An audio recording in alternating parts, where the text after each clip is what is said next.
Hi friends, எல்லாருக்கும் வணக்கம். Welcome to Tarun vlogs. இன்றைக்கி என்ன பார்க்க போகிறோம்னா, சுவையான இறால் குழம்பு செய்வது எப்படி. ஒரு கடாயில் 4 ஸ்பூன் எண்ணெய், 2 ஸ்பூன் கடுகு,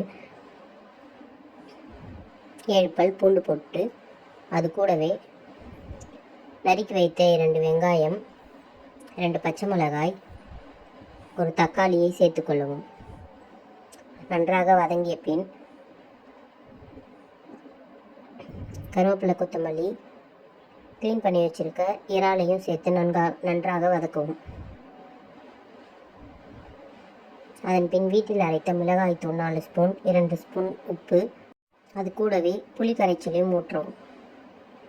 ஒரு கொதி வந்தவுடன் அதனுடன்